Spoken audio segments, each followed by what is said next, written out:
안녕하세요. DJ 현희입니다. 오늘의 사연 시작해 보겠습니다. 안녕하세요. 서울 사는 31 한유라예요. 주위를 보면 결혼한 친구 반, 안 한 친구 반이라 저도 막연히 언젠간 결혼해야지 생각했어요. 결혼은 다 때가 있는 법이라는 말 들어보셨나요?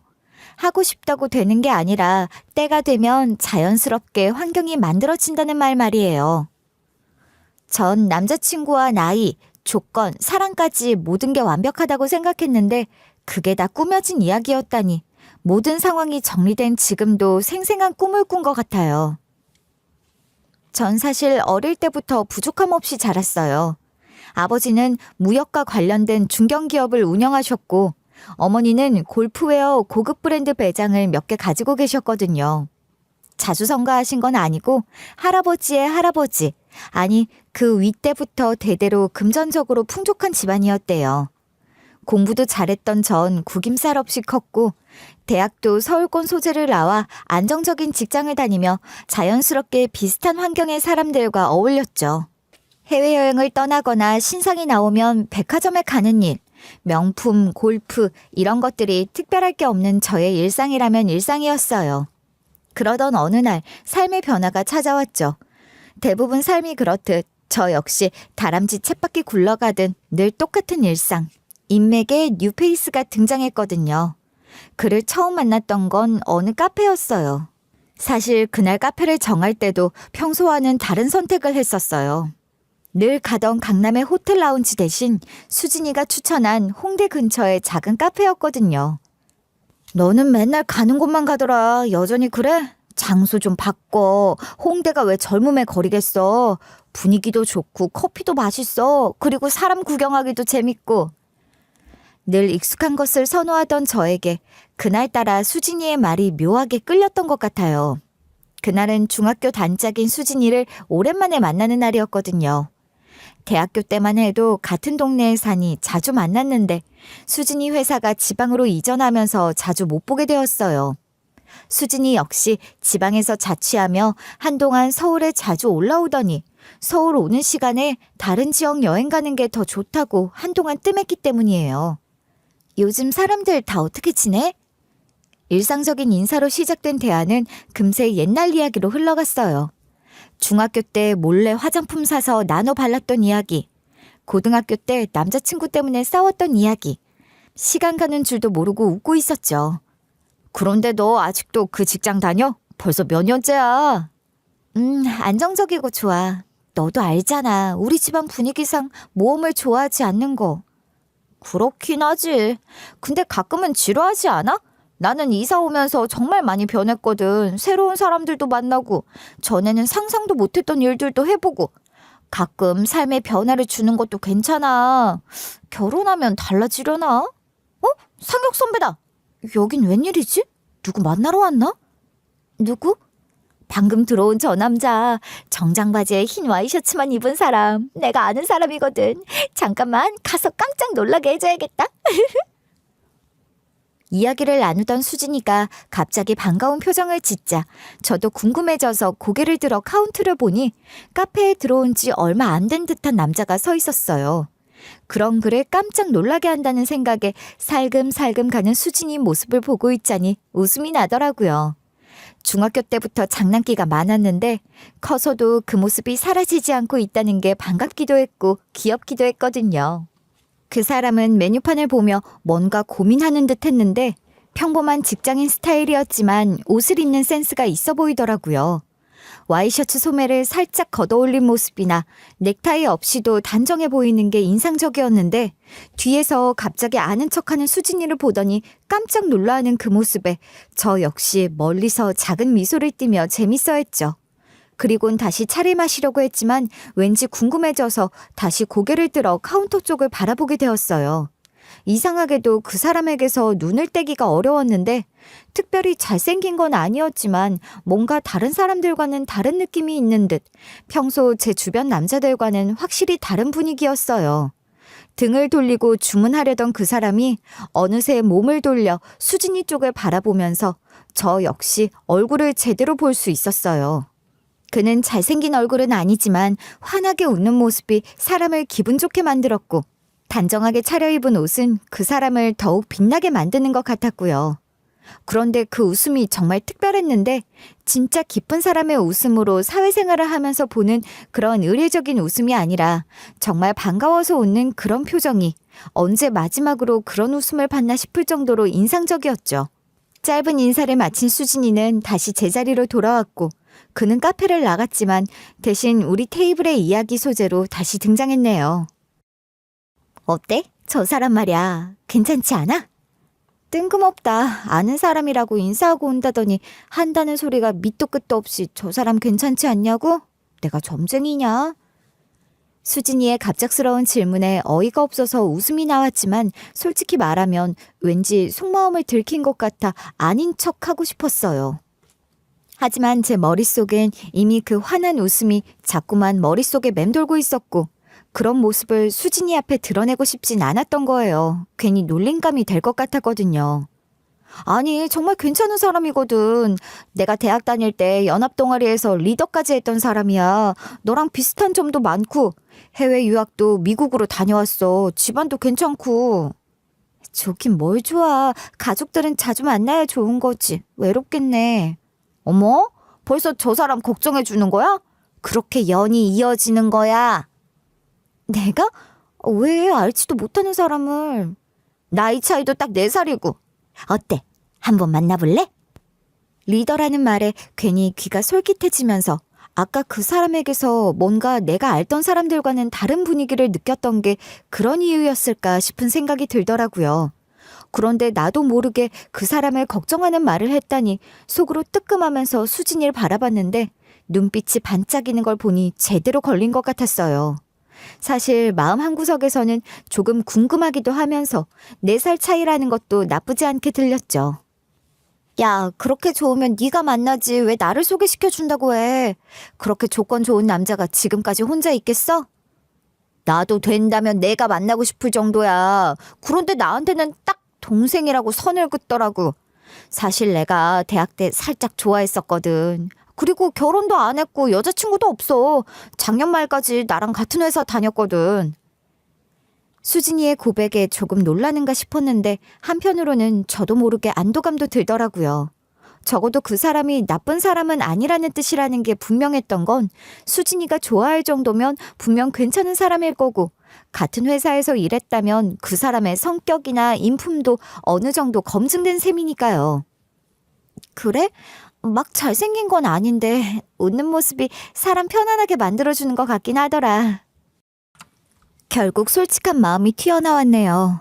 아까부터 계속 생각나던 그 환한 웃음을 언급하지 않을 수가 없었어요. 정말로 그 웃음이 특별했거든요. 그치, 나도 깜짝 놀랐어. 대학 때도 그렇고 회사에서도 워낙 카리스마 있는 선배라 웃는 모습 못 봤거든. 그런데 환하게 웃는 얼굴도 있더라니까. 너한테 플러팅이라도 하려고 작정하고 웃었나? 뭐라고? 마음에 없는 것처럼 이야기하더니 마음에 있었네. 수진이 말을 들으니 더욱 궁금해지면서 평소엔 카리스마가 있는데 웃을 때는 그렇게 따뜻한 표정을 짓는다니 뭔가 반전 매력이 있는 사람 같았어요. 그런데 수진이가 마지막에 한 말이 조금 신경 쓰이면서 정말 저를 의식해서 그렇게 웃었을까 싶은 의문이 머릿속을 계속 떠나지 않았죠. 그렇게 한참 이야기를 주고받다 보니 수진이와 헤어질 쯤엔 결국 제 핸드폰엔 그 사람 이름과 핸드폰 번호가 저장되어 있더라고요. 이름은 지상혁, 나이는 33살. 저장된 핸드폰 이름을 한참 들여다보며 내 연락처도 수진이가 알려준다고 했는데 받아쓰려나? 언제 연락이 올까? 내가 먼저 연락해볼까? 이런저런 생각들이 몰려왔죠.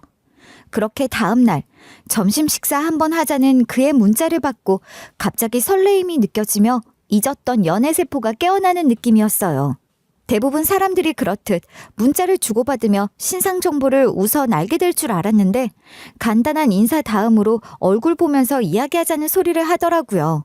무언가 되게 저돌적이라는 생각이 들면서 인연은 이렇게도 찾아오나 싶은 두근거림이 느껴지면서 늘 같았던 일상에 새로운 바람이 불기 시작했던 거예요. 그게 제 인생 전체를 송두리째 뒤흔들지 그때는 감히 상상도 하지 못했던 채 그렇게 받은 첫 데이트 제안에 설레는 마음으로 나갔죠. 생각보다 훨씬 좋았던 기억의 첫 만남 장소는 그가 정했는데 강남의 조용한 레스토랑으로 너무 화려하지도 않고 격식을 차려 부담스러운 것도 아닌 딱 첫 만남에 적절한 장소라 그런 곳을 선택했다는 것에서부터 이미 그 센스가 느껴지면서 호감도가 확 상승하더라고요. 상혁 씨는 수진이가 말했던 것처럼 예의 바르고 차분한 성격으로 수진이 말과 다른 점이 있었다면 수진이는 대학 선후배로 만나고 일하는 모습을 함께 봐서 그런지 카리스마 있다고 말했는데 제가 본 상혁 씨는 그렇지 않았어요. 아니, 오히려 그런 이야기를 듣고 만나서 그런지 부드럽게 다가오는 모습들이 더 매력적으로 느껴졌던 것 같아요. 제가 늦을까봐 미리 와서 기다리고 있었던 그는 자리에 앉아서 기다리다가도 저를 보자 자연스레 일어나 인사를 건네며 편히 앉을 수 있도록 의자를 살짝 빼주더라고요. 만약 의자까지 넣어줬으면 부담스러울 텐데 그러고 자리로 돌아가는 모습이 과하지 않으면서도 정중하게 느껴졌죠. 대화를 나누면서 그의 해외 경험담도 들을 수 있었는데 나와 다르게 재치 있는 입담에 빠져들게 되더라고요. 저는 해외를 가더라도 대부분 유명 관광지나 쇼핑 위주였는데 상혁 씨는 저와 다르게 현지인들과 어울리며 그들의 삶을 직접 느끼는 게 좋다고 말하며 그때 에피소드들을 들려주었어요. 미국은 워낙 많이 들어가니까 그리고 부모님이 계셔서 언제든 갈 수 있으니까 전 다른 나라 가는 게 그렇게 좋았어요. 방학 때도 미국에 남거나 한국에 들어오는 게 아니라 다른 나라를 돌아다녔거든요. 특히 호주에서 보낸 시간이 기억에 가장 많이 남아요. 농장 일도 해보고 카페에서 바리스타도 해보고. 와, 정말 다양한 경험을 하셨어요. 방학 때 공부만 해도 시간이 부족하다고 유학간 친구들 보면 맨날 징징대던데 일부러 시간 내서 그런 경험들도 다 하시고 정말 대단하세요. 대단하긴요. 그런 경험들이 결국 다 저에게 필요한 것들인걸요. 물론 부모님도 처음엔 반대하셨죠. 하지만 또 젊을 때 아니면 할 수 없는 것들이라는 걸 아시니 나중엔 오히려 좋아하셨어요. 그런 이야기를 들으며 상혁 씨가 얼마나 주체적이고 진취적인 사람인지 알 수 있었고 저와 비슷한 환경에서 자랐다지만 이야기를 들으면 들을수록 다른 세계 사람 같더라고요. 더 듣고 싶었고 배울 점이 많은 사람이라 생각했던 건 미래에 대한 생각도 진지해 보이면서 제 주위 친구들과 다른 모습이 보였기 때문일 것 같아요. 주위 친구들을 보면 당연히 부모님이 하시는 일이니까 이어받는다 정도의 생각을 가진 게 대부분이었는데 상혁 씨는 달랐거든요. 막연히 부모님이 하시는 일은 이어받아 안정적인 삶을 살아간다는 게 아니라 자기 경험을 덧붙여 새로운 비전을 만들어내는 능력이 있는 사람이었던 거죠. 그 후로 만남을 거듭할수록 지금까지 만났던 사람과 상혁 씨는 정말 다른 모습들이 눈에 띄었는데 넘치지도 않았지만 그렇다고 단 한 군데도 모자란 구석이 없었고 오히려 절제된 매력으로 느껴지는 그런 면이 너무나 좋았어요. 자기는 왜 골프 싫어해? 다들 골프용품 자랑하지 못해 안달이고 못 쳐도 대충 어느 정도 치는 척 인사치레라도 하기 바쁘잖아. 언제 밥 한번 먹자는 이야기보다 언제 필드 한번 나가자는 말이 더 익숙한 사람들 태반인데. 그냥 재미가 없다고 해야 하나. 자연을 본다, 대화한다. 뭐 좋아하는 이유야 제각기일 테지만 나는 시간에 쫓겨 치는 것 같고 별로더라고. 지난번 친구들이랑 함께 골프 치러 갔을 때 보니까 상혁 씨 꽤 치던데 그 정도 실력이면 연습도 꽤 했을 거고 영 골프는 별로야? 그냥 친구들도 그렇고 부모님도 그렇고 갈 일들이 생기니까 한때 연습 좀 했을 뿐이야. 다행히 부모님이 물려주신 운동신경 덕분에 빠르게 배웠고 그때 실력 지금까지 유지 중인 거지 뭐. 딱 거기까지야. 주위 사람들을 보면 좋은 골프장 회원권 있는 걸 자랑으로 여기는 사람도 있었는데 상혁 씨는 좋은 골프장은 다 알고 있으면서 회원권 하나 없는 사람이었어요. 못 가지는 게 아니라 의도적으로 필요 없다고 생각하는 이 사람이 그땐 왜 그렇게 멋있어 보였는지 모르겠지만 만남의 횟수가 늘어날수록 점점 더 그의 매력에 빠지게 되더라고요. 수진이는 비슷한 환경이라고 말했지만 환경이 비슷할 수 있어도 전혀 다른 사고방식을 가진 상혁 씨는 다른 세계에서 온 것처럼 저를 헤어나지 못하게 만들기 충분했으니까요. 그러다 보니 어느새 우리 둘은 함께 있는 미래를 그려보기 시작하면서 그렇게 6개월 정도 만나다가 엄마에게 처음 상혁 씨를 소개시켰을 때 너무나도 자랑스러웠어요. 그동안 제가 만났던 남자들은 엄마가 별로 좋은 반응을 보이지 않으셨는데 이번엔 다를 거라는 확신이 있었기 때문이에요. 엄마, 이번엔 정말 괜찮은 사람 만났어. 지금까지 만났던 사람과 달라. 아마 엄마가 보면 깜짝 놀랄걸? 그렇게 첫 만남에 엄마는 표정이 밝아지면서 마음에 들어 하셨어요. 어머, 어디서 이런 진국인 사람을 만난 거니? 정말 지금까지 네가 만났던 사람과 다르다 달라. 상혁 씨도 정말 완벽했어요. 엄마께 인사드릴 때 정중했고 저에게 말하듯 차분하게 말하는 모습이며 지금까지 살아왔던 이야기 등 제가 빠져든 것처럼 엄마도 빠져들기 충분했죠. 집안도 좋고 성격도 좋고 외모도 그만하면 준수하고 어디서 이런 보석을 만난 거야? 엄마 수진이 알지? 수진이가 소개시켜줬어. 나랑 잘 맞을 거라고. 엄마의 반응을 보니 정말 안심이 되었던 건 그동안 제가 만났던 남자들에 관한 이야기를 하실 때면 항상 뭔가 아쉬운 표정을 지으셨거든요. 하지만 이번에는 진짜 만족스러워 하시는 게 눈에 보였어요. 어머, 회사 때문에 지방 내려가서 한동안 안 보인다 했더니 언제 또 만나서 이렇게 좋은 인연을 소개시켜줬대? 잘 되면 이쁜 가방 하나 해줘야겠다. 아니다, 정장도 한번 해줘야 하나? 엄마는 오늘 처음 봤는데 벌써 나 시집 보낼 생각해? 엄마의 성급한 반응에 웃음이 나왔지만 한편으로는 정말 기쁘면서 엄마가 이렇게 좋아해 주시니까 더욱 확신이 서더라고요. 얘는 누가 그렇대. 너는 너고 수진이한테 고마운 건 고마운 거지. 상혁이도 마음에 들고 수진이한테도 고마운데 네가 결혼한다고 생각하니까 엄마 벌써부터 서운해지려고 해. 뭐가 서운해. 결혼하면 남이야? 호적파? 그런 것도 아닌데 서운할 게 뭐 있어. 오히려 가족이 늘고 좋은 거지. 엄마의 마음을 이해할 수 있었던 건 저 역시 엄마와 떨어져 지내는 게 싫었기 때문이지만 동시에 상혁 씨와의 미래도 그려보고 싶었기에 기분이 참 묘하더라고요. 그래, 그런 거 엄마도 아는데 엄마는 우리 딸이랑 좀 더 시간을 보내고 싶어. 아무래도 결혼하면 시댁 일도 신경 써야 하고 자식 낳으면 자식한테도 신경 써야 하니까 엄마랑 만날 시간이 줄어들 수밖에 없잖아.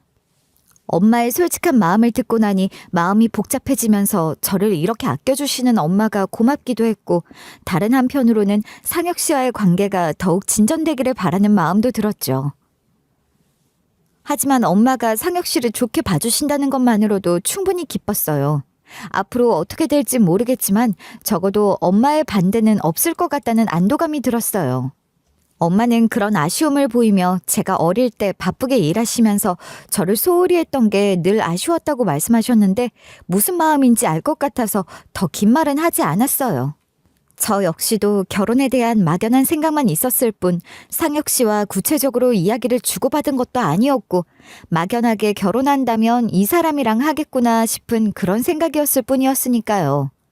그런데 생각과 현실은 다르다더니 정말 그런 듯 생각보다 결혼에 대한 현실적인 이야기가 빠르게 나오게 되었는데 어느 날 상혁 씨가 대화 중 전에 없던 한숨을 깊게 내쉬더라고요. 왜 그래? 무슨 일 있어? 웬 한숨이야. 무슨 큰 고민이라도 있는 사람처럼. 미안, 내가 그랬어.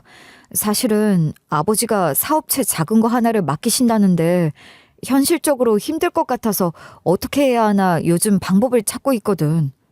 왜? 물려받는데 법적 문제가 있어서? 아니면 혹시 자기 미국으로 가야 하는 거야? 그런 게 아니고 자금적인 문제 때문에 아무래도 대출을 좀 받아야 할 것 같은데 나 혼자는 한계가 있어서. 한계? 투자금 같은 게 필요하다는 거야? 아니, 작은 사업체라 지금 투자금이 필요한 건 아니야. 그건 내가 물려받아서 확장할 때 필요할지 모르지만 이것저것 손댈 게 좀 있는 것 같은데 은행에 물어보니까 가정이 있어야 여러모로 대출받는 것도 유리할 거라고 그런 말을 해서. 그 말을 듣는 순간 제 마음이 복잡해지면서 기쁘기도 했지만 한편으로는 조금 섭섭하기도 했는데 사랑해서 결혼하자는 소리가 아니라 사업 때문에 상황에 떠밀려 결혼하자는 건가 하는 생각이 문득 들더라고요. 저도 모르게 표정에 드러났는지 상혁 씨가 제 표정을 보더니 급하게 말을 이어갔어요. 오해하지 마. 그래서 결혼하자는 거 아니야. 그냥 그래서 고민이 많다는 거야. 아버지한테 사업 물려받는 거랑 내 결혼은 별개라고 생각해. 상황에 끌려 선택하는 게 아니라 우리 둘이 마음이 움직여서 함께 내린 결정이었으면 하거든. 그건 또 다른 우리 인생이 걸린 문제니까. 그의 진심 어린 말을 들으니 마음이 놓였던 건 사실 저 역시 상혁 씨와 결혼도 생각했었기에 크게 달라질 게 없다는 생각도 했기 때문이었던 것 같아요. 그렇게 말해줘서 고마워. 안 그랬으면 솔직히 좀 서운했을 거야. 그런데 자기, 나 아니면 결혼할 사람 있어? 어? 아니, 그렇잖아. 상황이 물론 그런 건 맞는데 나는 자기랑 결혼 생각도 가끔 해보는데 아주 가끔이지만 말이야. 살짝 진심을 내비치자 상혁 씨도 자신의 속마음을 이야기해 주더라고요. 솔직히 자신이 결혼한다면 그게 언제든 저와 하고 싶다고요. 그런데 상황이 상황이다 보니 자칫 오해로 들릴 것 같아서 말하지 못했는데 먼저 이야기해줘서 고맙다며 제 손을 잡는데 정말 이 사람 아니면 안 되겠다는 생각이었어요. 진솔한 사람, 조바심 내지 않고 기다려주는 사람, 내 의견을 존중해주는 사람으로 이 사람이라면 같은 미래를 그려도 괜찮겠다는 확신이 그날 들었던 거죠. 그런데 결혼이나 결혼식에 관해선 생각보다 상황이 관대하지 못했는데 코로나 이후 없어진 식당이 많아 규모 있는 식장은 많이 기다려야 한다더라고요. 상혁 씨 친인척들과 지인들을 생각하면 줄이고 줄인다고 하더라도 규모 있는 곳에서 해야 한다고 했고 저희 쪽 역시 하객 수가 적은 편은 아니었기에 몇 군데 전화해서 물었더니 빨라도 9개월 이상 기다려야 한다고 했죠. 한동안 그래서 해결책을 찾으러 상혁 씨와 만날 때마다 결혼과 결혼식에 대한 이야기를 주고받았으며 상혁 씨가 안정적으로 사업도 물려받고 우리의 신혼생활도 생각하며 단꿈에 젖었던 시기였네요. 그런데 현실적으로 식을 올리고 대출을 받아 사업을 물려받기까진 시간이 너무 오래 소요된다며 빨리 마무리하려면 적어도 석 달 안에 마무리 짓고 싶어 한다고 상혁 씨가 부모님의 입장을 전달해줬어요. 아무래도 안 되겠어. 아버지가 다른 것들도 엮여서 빨리 정리하고 싶어 하시거든. 내가 안 되면 미국에 있는 동생이 들어오게 될 것 같아. 그렇게 빨리 정리해야 한대? 상혁 씨의 갑작스러운 말에 당황스러웠어요. 그동안 사업 승계 문제로 고민이 많다는 건 알고 있었지만 이렇게 급박하게 돌아갈 줄은 몰랐거든요. 자세히 말하긴 그런데 주주들도 엮여서 상황이 좀 그런가 봐. 별 수 없지 뭐. 그래도 나와 같이 고민해주고 애써줘서 고마워.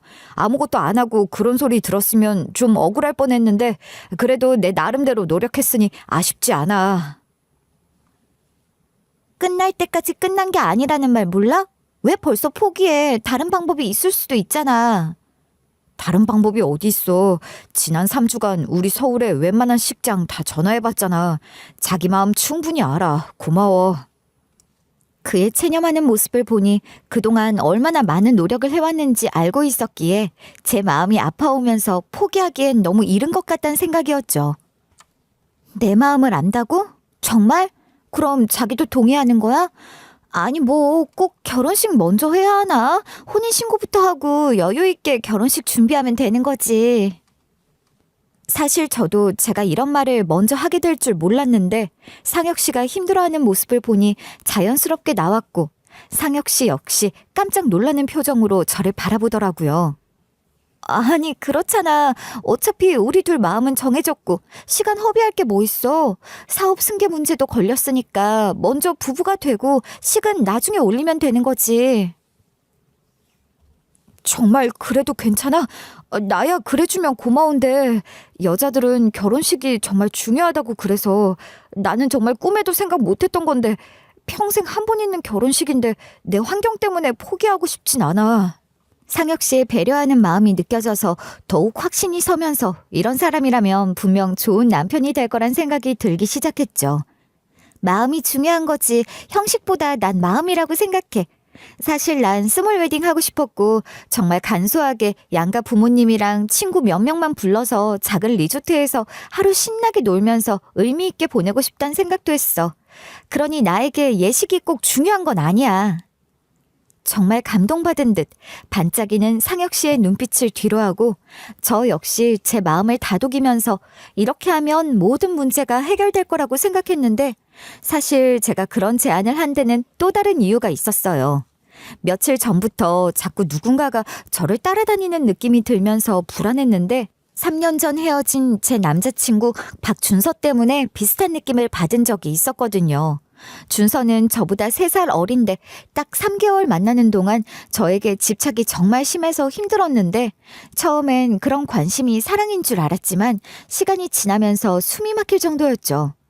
수시로 제가 어디에 있는지 알려고 했으며 친구와 만나거나 회식 때문에 늦는 날이면 어김없이 집 앞에서 기다리면서 매일 저를 보고 헤어지는 게 저를 사랑하는 거라고 착각했던 사람이었던 거예요.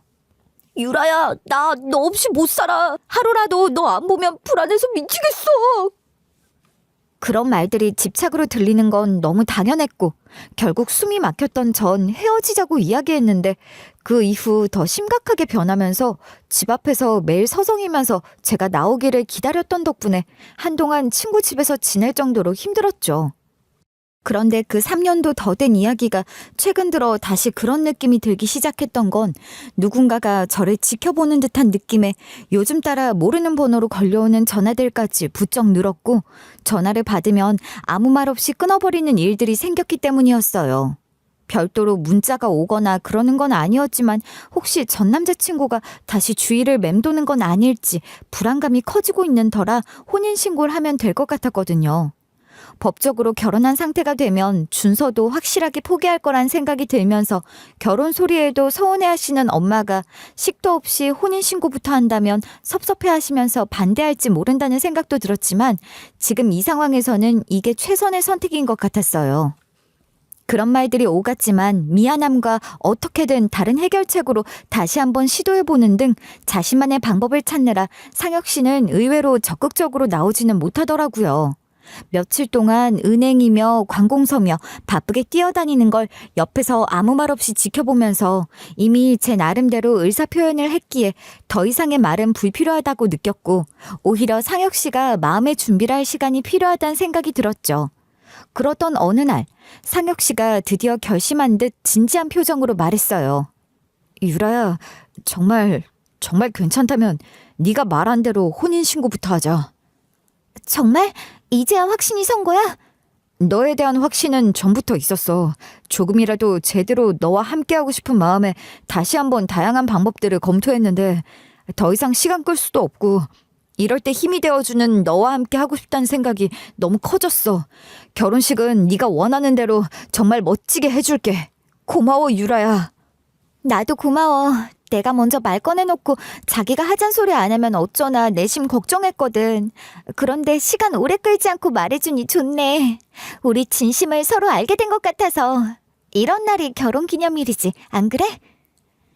그렇게 혼인신고를 하기로 결정했던 날, 미루지 않고 구청으로 바로 갈 수 있었던 건 혼인신고를 위해 증인 2명이 필요하다는 걸 알아서 다른 날 하려고 했는데 다행히 상혁 씨 지인들이 구청 주변에 근무해서 점심시간에 잠깐 시간을 내줄 수 있다고 했기 때문이었어요. 미리 가서 서류를 작성하고 둘이 이야기를 나누다 상혁 씨 친구가 오면 나머지 빈칸을 채우고 제출하자는 세부 계획까지 나누며 이동하는데 머릿속으로 생각했던 일이 막상 실제로 일어나자 기분이 얼떨떨했어요.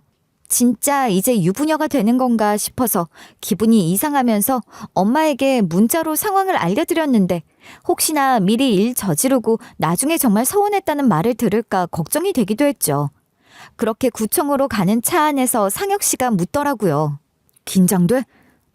조금. 자기는? 나도. 그런데 설레기도 해. 오늘부터 우리 정말 부부가 되는 거야? 그러네. 혼인신고하고 나면 이제 정식 부부가 되는 거네. 끝나고 맛있는 거 먹으러 가자. 뜻깊은 날이니까. 자기 가고 싶은 데 있으면 말해. 내가 뭐든 다 사줄게.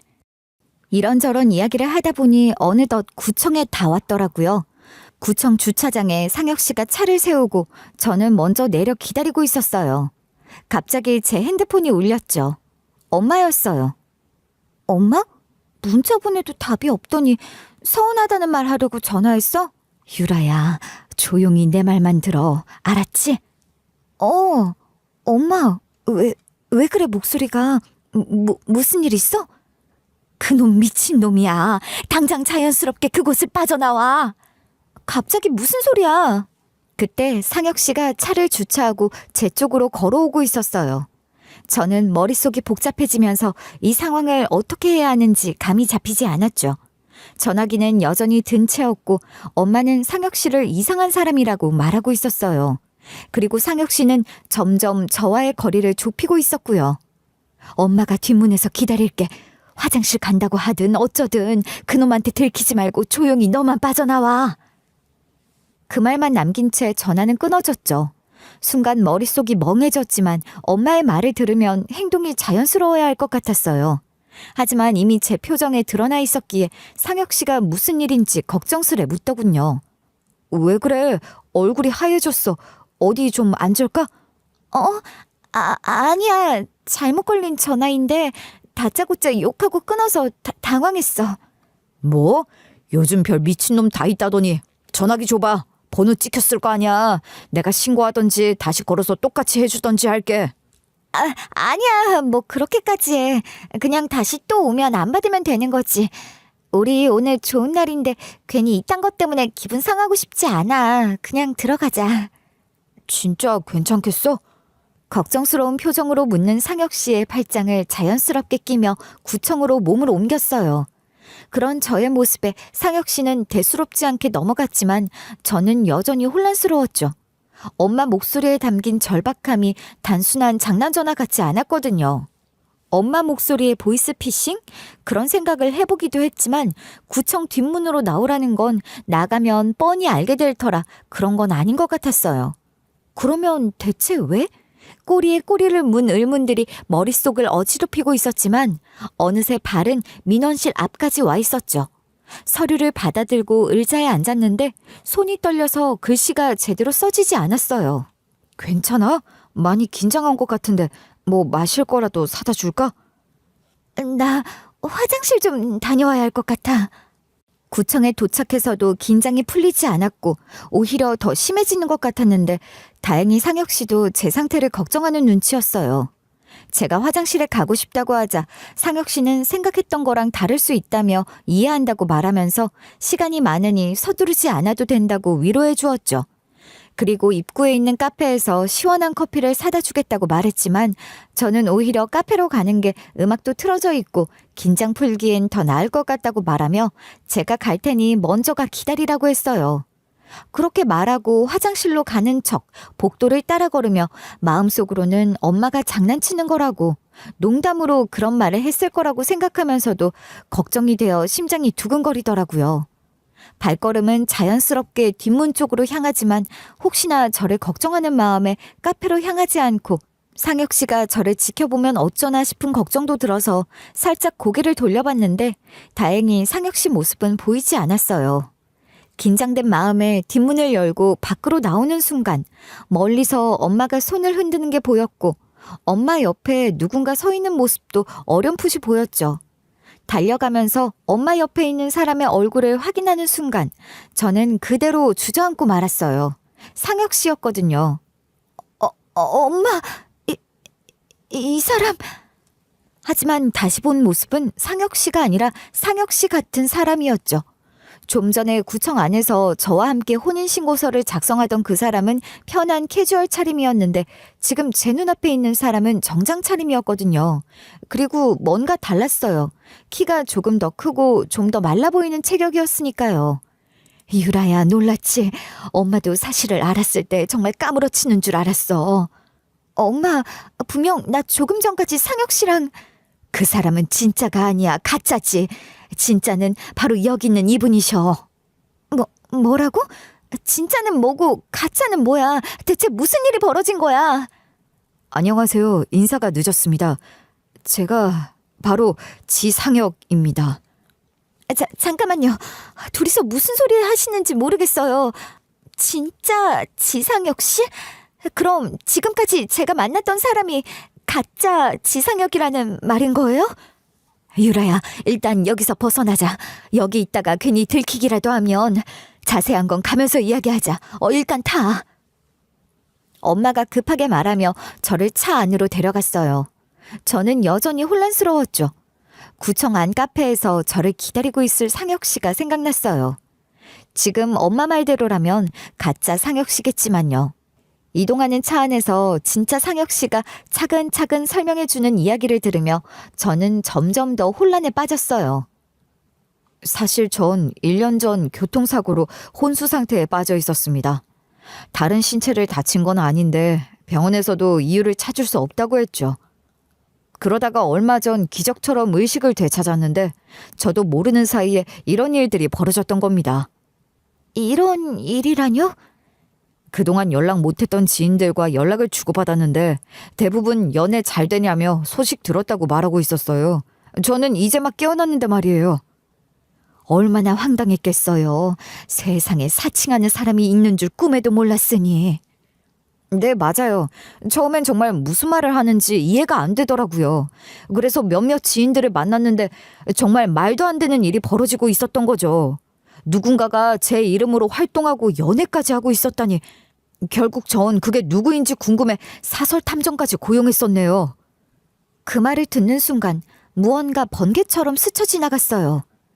그럼 혹시 최근에 저를 미행했던 사람이 그럼 설마... 네, 사설 탐정이었어요. 죄송해요. 눈치채고 계셨어요? 워낙 티 안 나게 잘하시는 분이라고 소개받고 의뢰했던 건데 미리 알고 계실 줄은 몰랐네요. 헤어졌던 전 남자친구 스토킹이 아니라는 걸 아는 순간 안도의 한숨이 나오면서도 안심할 수 없는 이 상황이 웃기더라고요. 결국 제가 사랑하고 만난 사람이 가짜라는 건 너무 분명한 사실 같았으니까요. 조사한 결과 저와 비슷하게 생긴 사람이 제가 누워있는 사이 제 이름으로 행동하고 다녔다는 걸 알게 된 거예요. 그리고 혼인신고까지 앞두고 있다는 소리를 듣고 더 이상은 지켜만은 볼 수 없다는 생각에 직접 제가 나서게 되었죠.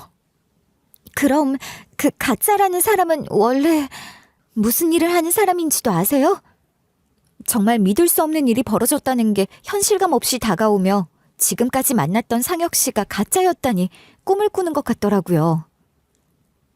네, 간병 업무를 하던 사람이래요. 혼수 상태로 병원에 있으니 드나들며 제 정보를 가져가기 수월했을 거라더군요. 제 지인들이 착각할 정도로 닮았으니 모르는 사람들에겐 더 쉬웠겠죠. 처음부터 나쁜 생각을 하는 사람이 어디 있겠어. 처음엔 그저 호기심이었겠지. 하지만 욕심이 과했어. 아무리 탐났어도 다른 사람인 척 사람의 탈을 쓰고 어떻게 그런 나쁜 짓을. 엄마의 말을 들으니 더욱 끔찍하다는 생각이 머릿속을 스치며 그 사람이 처음부터 계획적으로 접근했다는 게 믿어지지 않을 정도로 자연스럽고 매력적이던 것들이 떠올랐지만 그 모든 게 다 거짓이었던 거예요. 제 서랍 속에 있던 소지품 안에 신분증과 신용카드가 있었다더라고요. 사고 직후 경찰이 제 소지품을 챙겼던 건데 가족들이 다 해외에 있으니 연락이 닿지 않았던 거죠. 어떻게 그런 일이... 정말... 상혁 씨, 그러니까 지금까지 내가 만났던 상혁 씨가 그렇게 가짜 행세를 했다는 거죠? 너는 다 듣고 이렇게 눈앞에서 진짜를 보고도 못 믿겠다는 거야? 나도 처음엔 믿기 어려웠으니까 워낙 반듯하고 매너가 좋았어야지. 그래도 이분이 너 쓰러질 거 생각해서 나한테 먼저 연락해서 천만다행이지. 잠깐, 그럼 수진이는? 혹시 수진이도 알아요? 설마 수진이도 같이? 갑자기 수진이까지 의심스러워지면서 만약 수진이까지 이 일에 연루되어 있다면 정말 누구도 믿을 수 없을 것 같았기에 제발 아니었으면 하는 간절한 바람이었네요. 수진이? 박수진이요? 수진이를 알아요?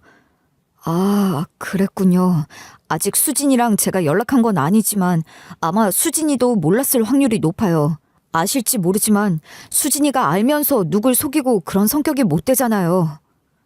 진짜 상혁 씨의 말을 듣고 나니 조금 안심이 되면서 적어도 수진이만큼은 저와 같은 피해자였다는 생각이 들었지만 여전히 모든 상황이 믿기 어려웠어요. 그랬어요. 알고 보니 수진이도 피해자였죠. 진짜 상혁 씨는 대부분 전화번호를 외우고 다니는데 외워지지 않는 몇몇 지인들의 핸드폰 번호는 혹시 몰라 수첩에 적어두는 버릇이 있다고 말했어요. 그중 하나가 수진이로 그렇게 오래 알았어도 이상하게 수진이 핸드폰 번호는 외워지지 않는다고 덧붙였죠. 나중에 가짜 상혁 씨에게 듣기론 수첩에서 수진이라는 이름을 보았을 땐 호기심으로 처음엔 그저 인사만 해보자는 가벼운 마음이었는데 반갑게 웃으며 안부를 묻는 모습을 보니 지인들도 구별하지 못할 정도면 대신 삶을 살 수 있지 않을까? 그런 위험한 생각까지 하게 된 거라고요. 진짜 상혁 씨와 다르게 가짜 상혁 씨는 힘든 삶을 살았던 걸 나중에 들었는데 어릴 때 부모를 일찍 여의고 개천에서 어떻게든 용이 되어보려고 애썼지만 결국 용이 될 수 없었던 케이스였죠. 호주로 없는 돈에 유학 갔던 것도 삶을 다르게 바꾸고 싶어서였다고 했지만 꿈과 다르게 거기서도 생계를 위해 일을 해야 했고 다행인지 불행인지 영어 실력만 늘어난 덕분에 진짜 상혁 씨의 삶을 사는 건 어렵지 않았다고 했죠. 유학생, 영어를 유창하게 하는 진짜 상혁 씨를 대체할 수 있는 영어 실력이 그때 생긴 거라며 멋쩍게 웃던 가짜 그의 모습이 떠오르네요. 이 사실을 알았을 때 마지막으로 한 번은 만나보고 싶었거든요. 담담하게 자신의 살았던 이야기를 하는 가짜 상혁 씨를 보니 마음이 복잡해졌죠. 용서한다거나 불쌍한 연민이 들었던 건 아니었지만 가지지 못한 것에 대한 욕심이 날 수 있겠구나 싶었던 거예요. 환경이 만들어낸 괴물이라는 영화 속 표현처럼 이 사람도 피해자일까 싶은 생각이 머릿속을 복잡하게 만들면서 진솔하게 먼저 고백했다면 그땐 결과가 달랐을까 싶었지만 이미 돌이킬 수 없었어요. 유치장에서 법적 처분을 기다리는 사기꾼 상혁 씨와 피해자가 되어버린 저였으니까요. 마지막 그를 만나면서 그간 기억들이 머릿속을 스쳐 지나갔어요. 고급 레스토랑에서 어딘지 모르게 어리숙했던 식사 예절도 명품 이야기에 잘 모른다며 어색하게 웃던 표정도 다 이유가 있었던 거죠. 미국 대학을 나왔다는 말도 사실 워킹 홀리데이로 호주 유학을 다녀온 경험일 뿐 미국 이야기를 하면 어떻게든 호주 경험을 살려 말했던 것도 다 그런 이유였던 거예요. 온갖 아르바이트로 생계 유지를 했던 그 시간 내게 한 번도 솔직하게 말해주지 않았다는 것도 모두 그 사람과 나의 진짜 사이를 말해주고 있었죠. 결국 그도 저도 보고 싶은 것만 보고 믿고 싶은 것만 믿었던 거예요. 저도 수진이도 우리 모두 그랬던 거죠. 모든 진실이 밝혀진 후 가장 먼저 해야 할 일은 수진이에게 연락하는 것이었어요. 아무것도 모른 채 이용당한 수진이에게 사과를 받을 생각은 없었지만 그래도 상황 설명은 해줘야 할 것 같았거든요. 수진이와 만나서 모든 이야기를 했을 때 수진이의 반응은 예상했던 그대로였죠. 정말 미안해. 난 그런 줄 꿈에도 모르고 이 여자에게 관심 없던 선배가 집안 괜찮고 성격 괜찮은 사람 원한다길래 네가 떠올랐던 건데. 됐어. 네가 알았다면 그런 일에 동참하지 않았을 거라는 거 나도 알아. 진짜 상혁 씨도 그렇게 말하더라. 정말 미안해. 잠깐 우리 회사에서도 일했는데 나 진짜 왜 몰랐지? 아무리 다른 부서라도 내가 진짜 입이 10개라도 할 말이 없다. 그때 수진이의 표정을 보니 정말 자책하고 있는 게 보이면서 평소 밝고 긍정적인 수진이가 그렇게 풀 죽어 있는 모습을 보니 오히려 제가 위로해주고 싶었거든요. 너도 속은 거잖아. 나한테 미안해할 거 없어. 우리 모두 벼랑 끝에서 목숨을 건졌으니 다행이지 뭐. 그러니 앞으로 돌다리도 좀 두드려봐. 응? 그렇게 모든 사람이 다 좋을 거라고 생각하지 말고. 알았어. 이제 꺼진 불도 다시 보잔 심산으로 조심하고 또 조심할게. 그렇게 하늘이 도와 혼인신고를 하기 전에 진짜 그로 모든 사건의 전말을 알게 되었고 엄마는 놀란 가슴을 쓸어내리면서도 혹시나 제 마음이 다치진 않았을까 저를 걱정하셨어요. 유라야, 괜찮아? 엄마가 봐도 정말 좋은 사람 같았는데 이런 일이 있을 줄 누가 알았겠어. 괜찮아요, 엄마. 오히려 혼인신고 전에 알게 돼서 다행이에요. 그래도 마음이 아프겠다. 그 사람과 함께 있던 시간들이 모두 거짓이었다는 게. 정말 그랬어요.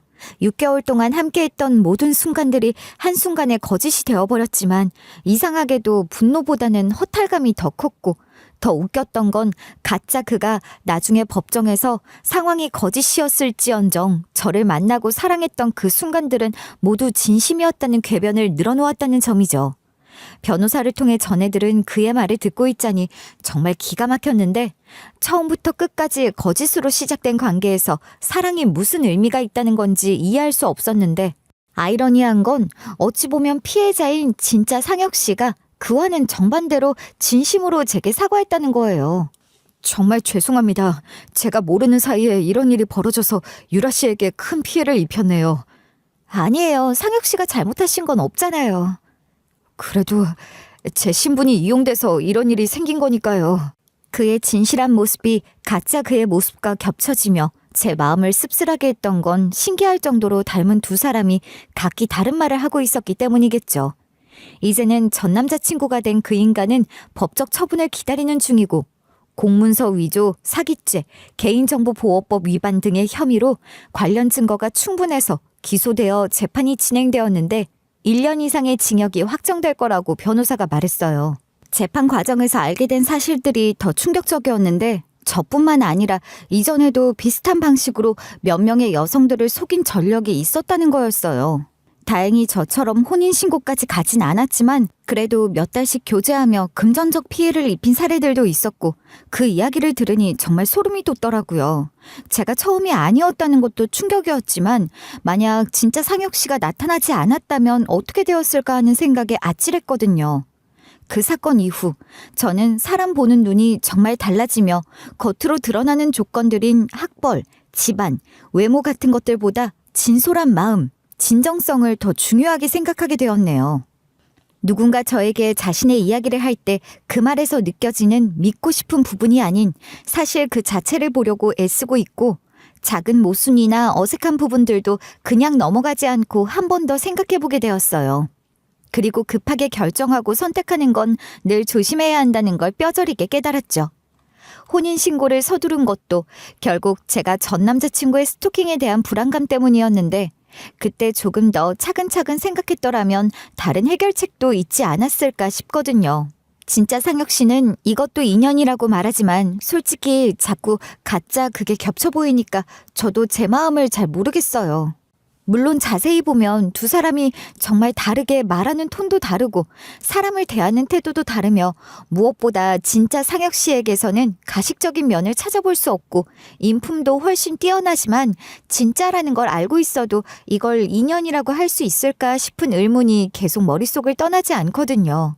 엄마는 똥 차가면 벤츠 온다는 속담을 자꾸 들먹이며 진짜 상혁 씨가 저의 진짜 벤츠일지도 모른다고 농담 반 진담 반으로 말씀하시지만 지금은 제 자신을 돌아보는 시간이 필요할 것 같아요.